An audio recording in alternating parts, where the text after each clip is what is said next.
Judulnya adalah pencoleng-pencoleng ekonomi pada waktu itu. Isinya apa? Korupsi itu bukan untuk didiskusikan, bukan untuk diseminarkan, tapi yang penting adalah tindakan tegas, digantung, dan didor. Tidak pernah ada penyesalan orang yang korup, Pak Tony. Koruptor tidak pernah menyesal. Saya pernah wawancara dengan sejumlah koruptor. Kamu menyesal? Enggak, Aps. Saya kurang hati-hati aja, saya ketangkep. Artinya apa? Kalau tadi dari akar kata koruptor dalam bahasa Latin corrumpere, memang ini membusukkan. Saya mau menawarkan istilah kepada para Madinah untuk mengganti istilah koruptor menjadi pembusuk.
Kalau saya membaca tajuk rencana Kompas September 1967, ya, 1967, ya belum lahir.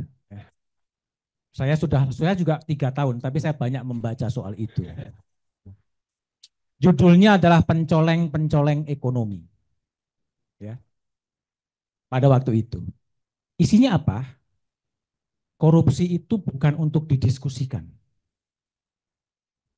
bukan untuk diseminarkan, tapi yang penting adalah tindakan tegas, digantung, dan didor. Tahun 67, saya tidak ingin menegasikan ikhtiarnya Prof. Didik dan Mas Wija untuk terus mendiskusikan soal ini. Tetapi yang dibutuhkan adalah sebuah ketegasan. Tadi disebutkan oleh Mas Umam bahwa memang harus dari atas. Butuh sebuah ketegasan mau diapain korupsi ini. Tidak setuju dengan hukuman mati tentunya. Tetapi harus ada sebuah deterrent effect untuk menghentikan korupsi ini. Tadi Mas Dirman menggunakan mocopat untuk mencoba mencari cara lain untuk memberantas korupsi. Saya pada waktu itu masih di Kompas, pernah membuat sebuah sayembara kepada anak-anak SMA. Ya. Bagaimana Anda mau memberantas korupsi di negeri ini? Jawaban dia adalah melalui sastra. Melalui sastra. Berbeda sekali dengan jalur yang kita lakukan pembenahan institusi, penegakan hukum, tapi anak-anak SMA mengatakan melalui sastra, melalui kebudayaan. Dari Mas Dirman mengatakan dengan pendekatan mocopat. Itu pendekatan-pendekatan yang kemudian berbeda sebetulnya. Yang menarik lagi adalah saya banyak membaca putusan-putusan soal korupsi. Dalam selalu ada pertimbangan yang memberatkan dan yang meringankan. Tidak pernah ada penyesalan orang yang korup, Pak Tony. Koruptor tidak pernah menyesal. Saya pernah wawancara dengan sejumlah koruptor. Kamu menyesal? Enggak, Aps. Saya kurang hati-hati aja, saya ketangkep. Artinya apa? Kalau tadi dari akar kata koruptor dalam bahasa Latin corrumpere, memang ini membusukkan. Saya mau menawarkan istilah kepada para Madinah untuk mengganti istilah koruptor menjadi pembusuk. Lebih jelas, lebih clear. Koruptor itu sesuatu yang sangat imajinatif, yang nggak terlalu jelas bagi orang bawah. Tapi kalau orang-orang yang membusukkan negara, mungkin akan lebih mempunyai daya dorong yang luar biasa Berbicara momentum, ini momentum yang tepat. Tadi Mas Wijak bilang ada 7 modal sosialnya Prabowo kalau berani. Ya, kalau berani. Zarof Rikar, seorang pejabat Mahkamah Agung yang di Jakarta ditemukan uang 1 triliun. 1 triliun dan uang logam mulia 51 kilogram di senter Jakarta. Pak Tony, yakin bakal terungkap? Tidak bakal terungkap. Tidak bakal terungkap. Dan Zarof akan mengatakan lupa, lupa, lupa, lupa. Ini momentum kalau mau diambil. Ya, momentum termasuk pimpinan KPK yang baru kalau mau ambil. Ini momentum besar bagi Presiden Prabowo. Seandainya dia mau membentuk sebuah tim di luar kejaksaan, di luar kepolisian yang melibatkan Mas Dirman Said yang sayang gagal menjadi pimpinan KPK sama dengan saya, ya. Kalau itu dibujuk Zarof Rikar, itu akan terbongkar semuanya. Butuh semacam shock terapi. Karena kita belajar dari kasusnya Joko Chandra. Kurang apa? Polisi ada, advokat ada, bisnismen ada, broker ada. Ya nggak jadi apa-apa. Ya begitu-begitu saja selesai. Kalau momentum Zarof ini bisa dipakai, itu akan terbongkar semuanya tadi yang Bang Saud katakan hidup dalam kandang ayam. Berani seharusnya berani. Kan Pak Prabowo sudah mengatakan ingin mengejar koruptor sampai Antartika. Dan ini kan di Jakarta sebetulnya. Nggak terlalu jauh. Nggak terlalu jauh. Jadi ini bisa dilakukan kalau memang punya keberanian. Saya pikir itu aja. Makasih. Terima kasih nih Mas Dirman, dan di ruangan ini apa harapan kita kembali tumbuh ya, baik ya. Karena kan tadi udah lelah ya. Tapi ini seperti dapat tonikum bayar lagi lah kalau orang jadul bilang. Semangat lagi. Iya, betul. Tapi saya setuju, saya memperkuat yang tadi Mbak Ai bilang. Nah, saya mulai terpengaruh oleh apa bujukan Amin Sunaryadi dan juga Mas Chandra. Jangan-jangan kenapa kita gagal memberantas korupsi karena kita salah fokus, gagal fokus.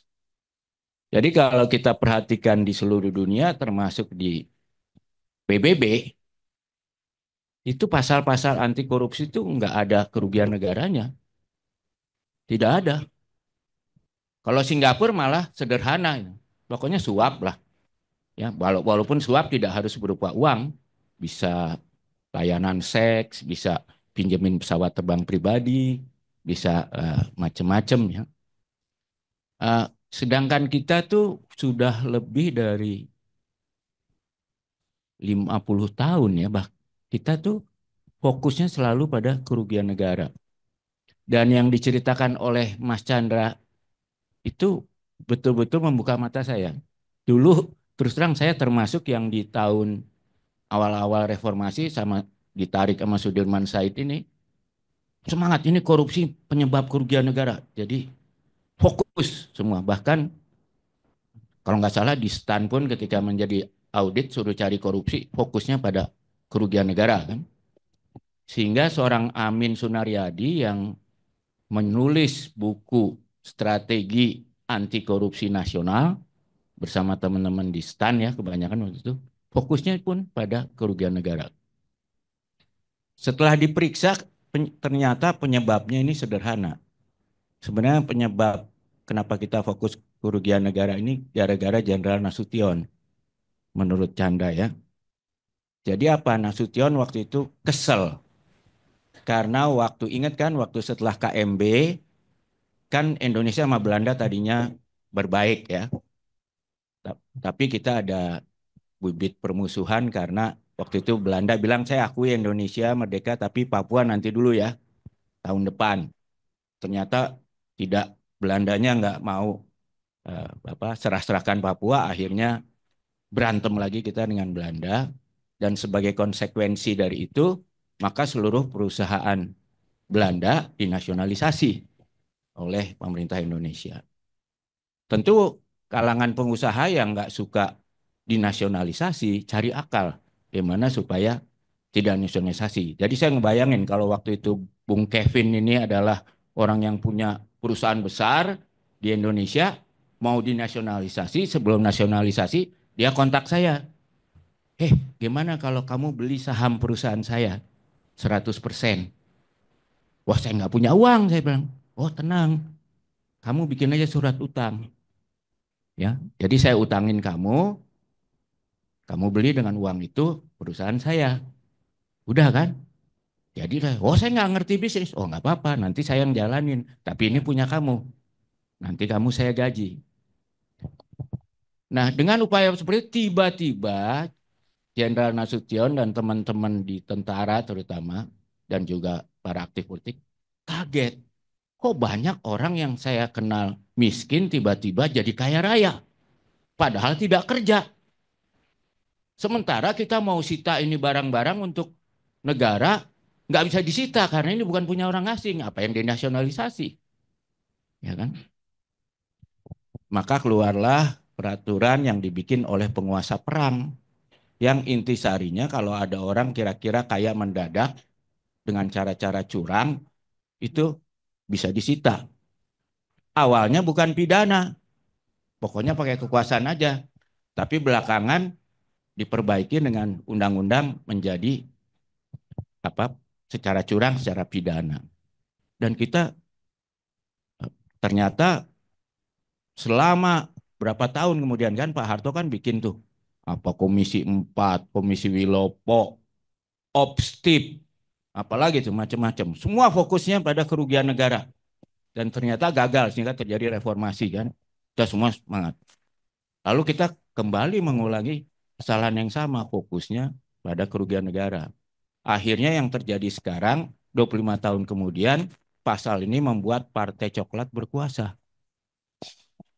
Betul kan?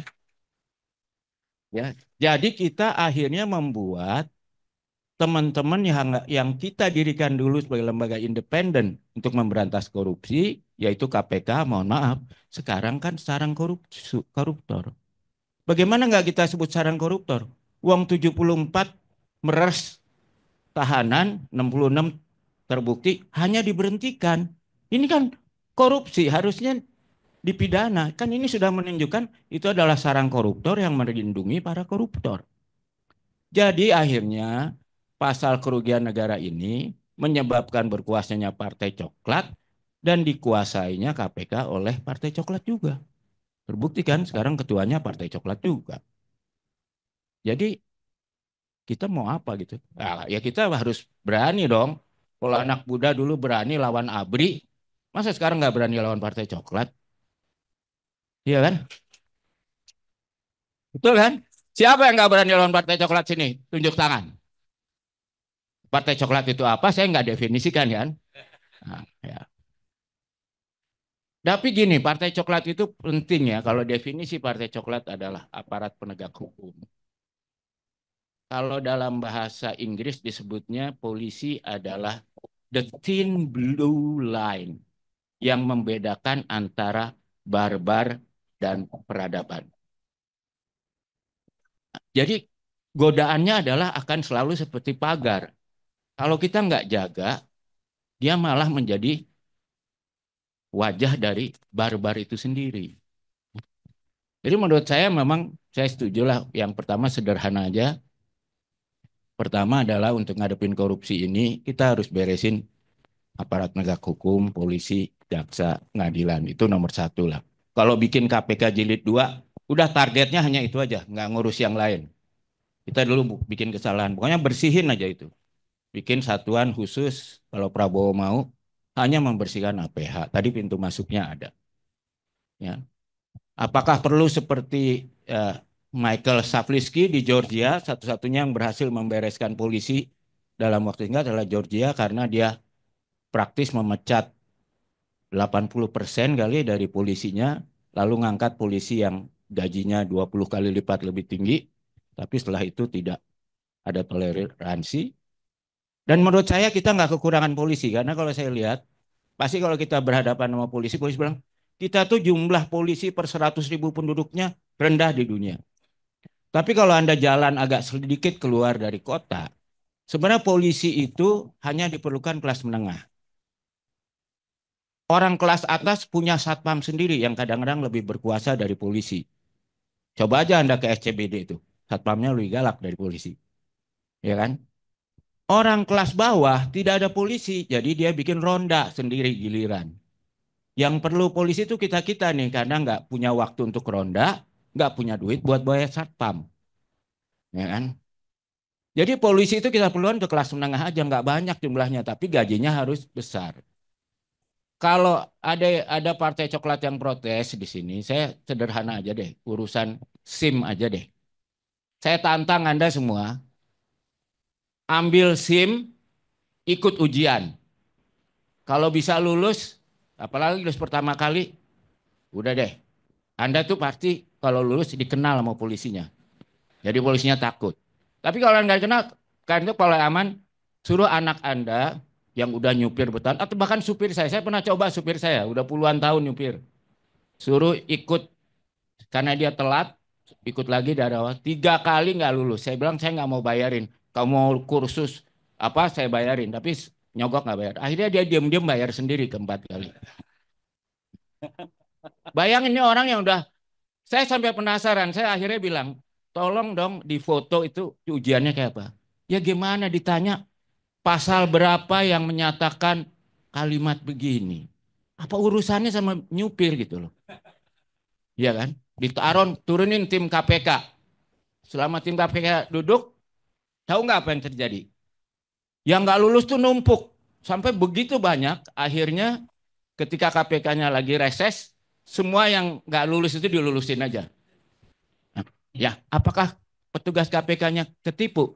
Menurut saya pura-pura ketipu. Pasti ada yang tahu. Nggak mungkin nggak tahu. Ya kan? Ya itu budaya korup. Karena itu, nah ini kalau secara kelakar aja. Memang mungkin yang kita angkat itu harusnya memang para ustadz aja. Kenapa? Saya lihat semua teman saya yang melakukan semua molimo nih, dalam bahasa Jawa ya. Makan, minum, madat, maling, apa itu, semua. Enggak, tapi kalau yang Islam, enggak berani makan babi. Kenapa gitu? Kenapa orang Indonesia yang mencuri, yang korupsi, yang membunuh, yang madat, minum, dan sebagainya. Tapi bahkan di penjara pun kalau dikasih makan babi marah. Bisa nggak sekarang kita semua bikin korupsi itu seperti babi bagi umat Islam Indonesia? Terima kasih. Siap, terima kasih Mas BHM. Satu lagi Pak Lukas Luarso hadir. Pak Lukas ya. Terakhir Pak. 2 sampai 3 menit Pak. Saya sebentar saja, jadi nggak perlu ke atas. Saya ingin nanggapin Mas Budi ya. Jadi kalau kita ingin satu fenomena hanya kita ganti istilah, itu tidak akan ada dampaknya. Nah kalau mau serius melawan korupsi, ngasih babi juga nggak mungkin Mas Bambang. Karena apa? Bangsa Indonesia ini salah satu bangsa yang sangat religius. Pasti ditolak sejak awal. Nah yang saya mau katakan adalah korupsi kan memang bukan ada dalam budaya kita. Itu sebabnya tidak ada kata asli bahasa Indonesia atau bahasa daerah yang maknanya artinya korupsi. Kita tidak punya kata itu. Korupsi adalah turunan dari bahasa Inggris corruption. Jadi artinya korupsi tidak dikenal dalam budaya Indonesia. Jadi korupsi itu bukan struktural sifatnya. Struktural gimana? Nah, saya melihat fenomena bahwa sekarang politik pemerintah itu sudah menjadi industri. Jadi kenapa anak-anak muda sekarang, politikus dan sebagainya ingin masuk ke pemerintahan, ingin berpartai politik? Karena ternyata dibanding menjadi pengusaha, masuk dalam industri pemerintahan jauh lebih menguntungkan. Tidak banyak kerja, tidak banyak tuntutan evaluasi dan sebagainya, tetapi hasilnya, benefitnya banyak sekali. Nah kalau mau memberantas korupsi, industri pemerintahan ini, industri politik ini harus dibongkar tuntas. Dengan cara apa? Tiru 2 negara. Satu, negara-negara Skandinavia miskinkan politikus. jangan diberi tunjangan, perks, gaji dan sebagainya yang besar itu. Itu yang menyebabkan semua orang sekarang ingin jadi politikus, ingin berpolitik. Jadi kalau saya lagi guyon pada anak saya yang sekarang mau lulus kuliah, kamu bekerja di pemerintahan aja, kamu jadi politikus saja, itu jauh lebih mudah ketimbang cari pekerjaan profesional yang akan semakin sulit bersaing dengan artificial intelligence dan automata, robotik. Ya. Nah, jadi satu, miskinkan politikus, miskinkan partai politik, agar orang tidak berlomba-lomba yang jadi politikus. Yang kedua, kalau ingin pembusukan jangan hanya kata-kata, lempar para politikus di tong sampah seperti negara Uzbekistan kalau nggak. Terima kasih.